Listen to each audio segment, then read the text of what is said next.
September 5, 2017 ಸಮಯ ಸುಮಾರು ರಾತ್ರಿ 8 ಗಂಟೆ.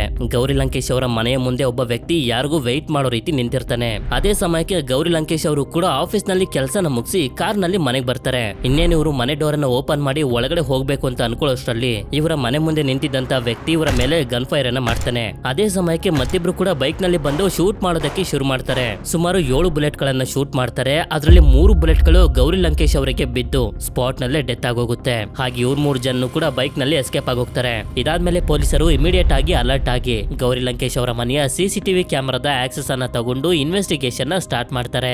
ಇನ್ವೆಸ್ಟಿಗೇಷನ್ ನ ಇನ್ನೂ ಕೂಡ ಸ್ಟ್ರಾಂಗ್ ಮಾಡೋದಕ್ಕೆ ಸ್ಪೆಷಲ್ ಇನ್ವೆಸ್ಟಿಗೇಷನ್ ಟೀಮ್ SIT ನ ರಚನೆ ಮಾಡ್ತಾರೆ. ಇದರಲ್ಲಿ 40 ರಿಂದ 50 ಅಫಿಷಿಯಲ್ಸ್ ಗಳು ಇರ್ತಾರೆ. ಹಾಗೆ ಟೀಮ್ ಅನ್ನ IPS ಆಫೀಸರ್ ಆಗಿದ್ದಂತ MN ಅನುಚಿತ್ ಅವರು ಲೀಡ್ ಮಾಡ್ತಿರ್ತಾರೆ.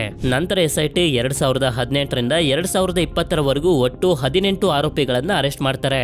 ಅದರಲ್ಲಿ ಮುಖ್ಯ ಆರೋಪಿ ಆಗಿದ್ದಂತ ಅಮೋಲ್ ಕಾಳೆ ಈ ಮರ್ಡರ್ ನ ಮಾಸ್ಟರ್ ಮೈಂಡ್ ಆಗಿರ್ತಾನೆ. ಹಾಗೆ ಗೌರಿ ಲಂಕೇಶ್ ಅವರ ಮನೆಯ ಮುಂದೆ ವೇಟ್ ಮಾಡಿ ಮೊದಲು ಫೈರ್ ಮಾಡಿದವರ ಹೆಸರು ಪರಶುರಾಮ್ ವಾಗ್ಮೋರ್. ಈ ಮರ್ಡರ್ ನ ಮೋಟಿವ್ ಏನು ಅಂತಂದ್ರೆ ಗೌರಿ ಲಂಕೇಶ್ ಅವರು ರಿಲಿಜಿಯಸ್ ಎಕ್ಸ್ಟ್ರೀಮಿಸಂ ಅಂದ್ರೆ ಧಾರ್ಮಿಕ ಅತಿವಾದದ ವಿರುದ್ಧ ಮಾತಾಡಿರ್ತಾರೆ. ಹಾಗೆ ಕೆಲವು ಹಿಂದೂ ಗ್ರೂಪ್ ಗಳನ್ನ ಕ್ರಿಟಿಸೈಸ್ ಮಾಡಿದ್ರಿಂದ ಮರ್ಡರ್ ಮಾಡಿರೋದು ಅಂತ ಪರಶುರಾಮ್ ವಾಗ್ಮೋರ್ ಅವರು ಒಪ್ಕೊಂಡಿದ್ದಾರೆ.